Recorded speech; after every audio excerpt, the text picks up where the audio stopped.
Assalamualaikum warahmatullahi wabarakatuh. Selamat pagi Sobat Setia Ngerosting. Ngobrol asik toko penting. Bertemu lagi dengan saya Togar Anarul Mantupin yang pada episode kali ini kita akan ngobrol asik tentang salah satu presiden kita, yaitu Bapak Susilo Bambang Yudhoyono yang sering kita sebut dengan Bapak SBY. Kebetulan pagi hari ini saya kedatangan dua stikan cantik dari Setiami.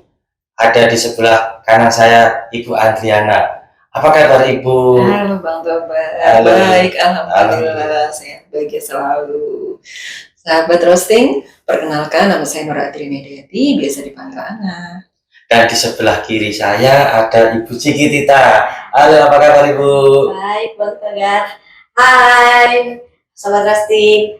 Perkenalkan saya Ciki Tita, biasa dipanggil dengan Tita. Tetap tonton channel ini sampai akhir, oke? Asik. Nah, Sobat Casting, seperti kita ketahui bersama, SBY ini adalah Presiden RI yang ke-6 ya. Jadi sudah menjabat beliau itu 2 periode kan, selama 10 tahun dari tahun 2004 sampai 2014. Di saat beliau menjabat, dapat kita akui bersama bahwa ada 3 hal utama. Yang pertama yaitu pertumbuhan ekonominya cenderung stabil, itu ada di rata-rata 5-6%. Kemudian yang kedua, beliau mengutamakan pentingnya stabilitas politik. Ini dapat kita lihat dengan diterbitkannya 2 undang-undang partai politik di masa pemerintahan beliau, yaitu Undang-Undang Nomor 2 tahun 2008 dan di tahun 2011. Kemudian yang ketiga, penegakan hukum berjalan dengan baik sehingga tidak menimbulkan gejolak di masyarakat. Seperti kita ketahui dulu ada kasus yang fenomenal cicak versus buaya gitu ya. Itu pun sama beliau bisa diselesaikan dengan baik. Nah, terkait semua hal yang tadi saya katakan itu, saya yakin pasti tidak terlepas dari gaya kepemimpinan yang dimiliki, karakteristiknya. Itu Pak SBY itu dalam memimpin negara ini begitu baik gitu ya. Nah, saya ke Bu Ana dulu ya, Bu Ana dulu ya. Bu Ana, kalau menurut Bu Ana itu apa sih sebetulnya gaya kepemimpinan yang dipakai oleh Pak SBY ini? Nah, kalau menurut saya gini Bang Tobar, yang Bapak SBY terapkan dalam memimpin negara ini, beliau itu memiliki gaya kepemimpinan demokratis. Di sini beliau itu selalu mengikut sertakan partisipasi masyarakat dalam pengambilan keputusan. Jadi beliau itu sering mengadakan konsultasi dengan berbagai lapisan masyarakat, kemudian dengan partai politik dan juga pada pemimpin daerah. Salah satunya itu pada saat pembuatan undang-undang partai politik. Oh ya, betul, 2008 dan 2011 seperti itu.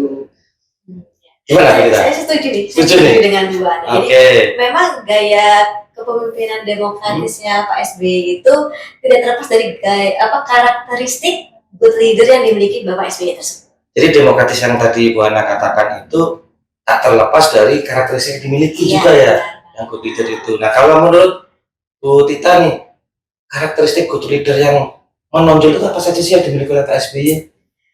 Menurut saya karakteristik yang menonjol itu adalah integritas. Kita bisa lihat ya dari cara proses hukum yang ditegakkan pada saat kepemimpinannya Bapak SBY, di mana pada saat itu ada kasus yang Nazarudin, bendahara Partai Demokrat kan. Pada saat itu ada kasus mengenai Wisma Atlet. Untuk kasus tersebut Bapak SBY itu tidak ikut campur, tidak mengintervensi tidak mengintervensi. Jadi dia serahkan pada KPK. Jadi terlihat bahwa Bapak SBY itu tidak pandang bulu. Jadi mau dia orang partainya ataupun tidak, penegakan hukum tetap harus berjalan sesuai dengan aturan yang ada, harus adil. Jadi tidak ada intervensi dia. Jadi itu integritasnya. Yang benar tetap yang benar. Tidak pandang bulu lah ya, harus ditegakkan oleh Pak SBY. Nah, tadi tidak pandang bulu gitu ya Bu Ana ya. Kita mengatakan tidak pandang bulu. Kalau menurut Bu Ana nih, apakah dari yang dikatakan oleh Bu Tita tadi tidak pandang bulu ini, Bu Ana setuju? Iya, saya setuju banget Bang Togar. Jadi yang pertama memang beliau itu punya karakter, punya integritas yang tinggi ya. Kemudian yang kedua itu yang itu adalah komunikasi. Jadi beliau itu menggunakan komunikasi yang baik dalam memimpin bangsa yang besar ini. Jadi sering menggunakan media untuk menyampaikan pesan dan kebijakan pemerintah. Dalam banyak kesempatan dia juga sering melakukan dialog langsung dengan masyarakat. Oh gitu. Jadi ada sudah integritas, kemudian yang menonjol juga adalah komunikatif gitu ya. Beliau itu komunikatif. Oh ya Sobat Ngerosting, kalau ada yang mau diskusi bareng kita, silakan nih untuk tinggalkan catatan di kolom chat ya. Nanti kita diskusi bersama apa yang misalnya tentang SBY atau tentang tokoh-tokoh yang lain, silakan nanti kita diskusi bersama. Nah, tadi betul juga nih yang dikatakan oleh Bu Ana bahwa media ini dipakai oleh Pak SBY untuk menyampaikan kepada rakyat Indonesia, karena kan Indonesia itu luas ya, dari Sabang sampai Merauke. Saya yakin kalau nggak melalui media juga sulit ya, orang-orang yang ada di timur, di tengah, di barat itu bisa mendapatkan informasi. Jadi media ini digunakan oleh Pak SBY untuk menyampaikan program-program kerjanya, realisasinya seperti apa gitu ya Bu Ana ya. Oke Sobat Ngerosting, yang ingin diskusi bareng sama kita ini di sini, boleh silakan menuliskan komentar di kolom chat yang ada. Tadi Bu Ana, Bu Tita sudah mengatakan tentang integritasnya. Mungkin kalau menurut Bu Ana, ada lagi nggak yang karakteristik yang dimiliki oleh good leadernya Pak SBY? Jadi selain integritas, menurut saya itu adalah komunikasi. Beliau itu mempunyai komunikasi yang baik sekali. Jadi ketika menyampaikan pesan pada masyarakat mengenai kebijakannya, beliau itu selalu mengikut sertakan dalam dialog langsung dengan masyarakat. Jadi seperti halnya kunjungan kerja. Jadi beliau melakukan dialog langsung dengan masyarakat.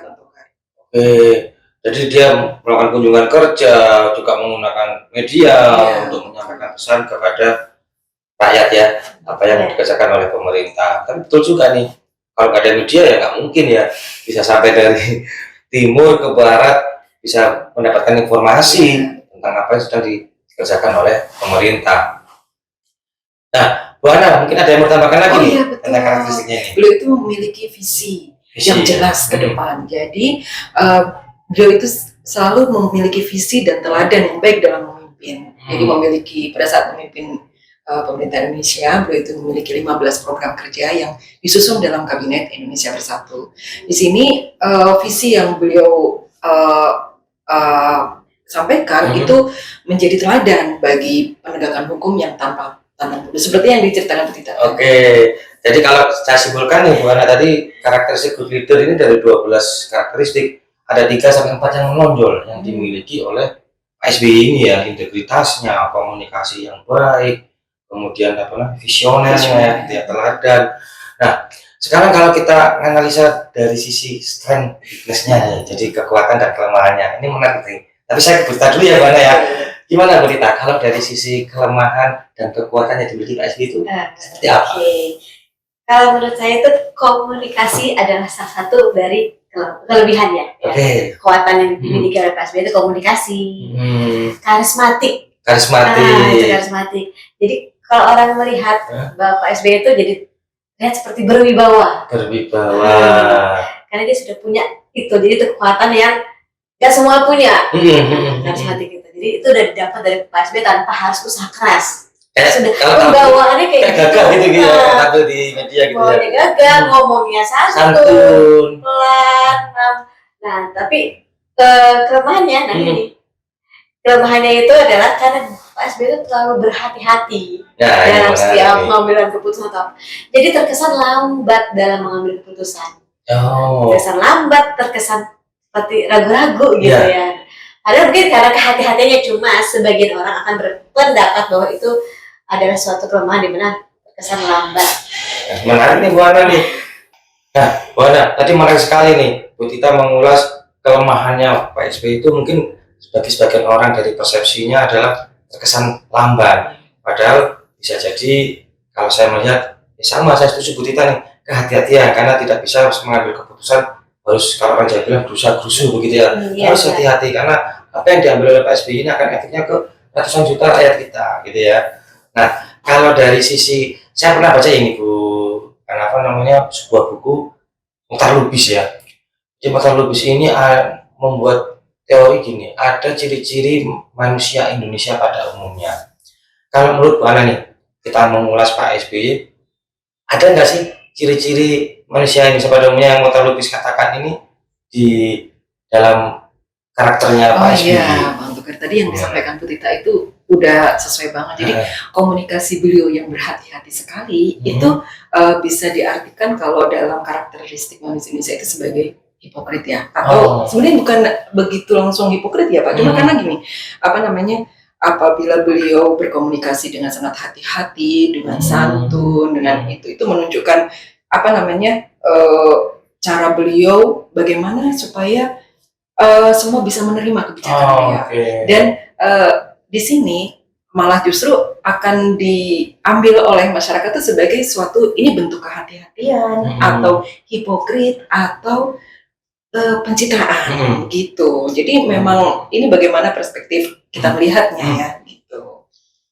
Selain hipokrit yang Dr. Lubis katakan, mungkin apa lagi karakteristiknya? Ada lagi ya, mungkin terkait dengan komunikasi juga ya. Beliau itu sangat lembut dan yang tadi ya, lembut iya. Jadi memang bagaimana beliau menyampaikan suatu kebijakan atau suatu langkah yang beliau ambil itu dengan sangat santun sehingga bisa diterima oleh seluruh masyarakat. Begitu.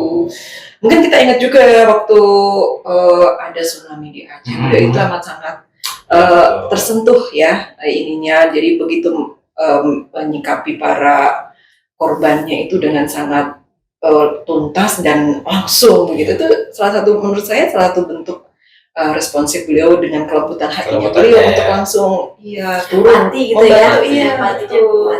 Itu. Kemudian yang ketiga ada lagi apalagi nih? Itu beliau itu sangat artistik. Apa sih artistik artinya nih? Ya beliau ngomong tuh sendiri. Beliau setelah jadi presiden, beliau itu nggak duduk diam aja. Beliau itu memiliki kegiatan sendiri, melukis, nyanyi, kemudian luar biasa deh dalam segi artistiknya itu. Iya, saya jadi ingat gitu. SBY ini sempat kita hilang nggak sih saat itu ya? Sempat ya? Iya, pernah. Jadi itu bukan hanya menyanyi ya. Ya, jadi betul juga apa yang teori yang dibuat oleh Dr. Lubis ini, artistik ada di Pak SBY, hipokrit artinya beliau juga santun, lembut menyampaikan segala pekerjaan ini ke rakyatnya, ya humanis gitu ya, humanis, cinta damai. Tak terasa ya, kita sudah sampai di ujung acara, para sobat roasting semuanya.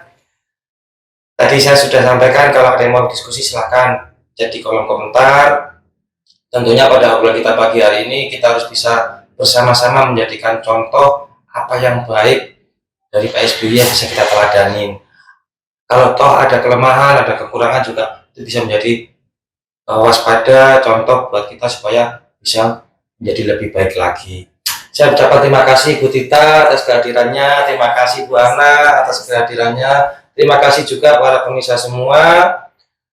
Ada yang mau tambahkan nih dari Bu Tita atau Bu Ana? Cukup ya, paling kita coba terima kasih juga buat Bang Togar dan juga sobat roasting di rumah semuanya ya. Baiklah pemirsa semua, sobat setia roasting, saya Togar Anaru undur diri. Jangan lupa like, subscribe, dan share. Wassalamualaikum warahmatullahi wabarakatuh.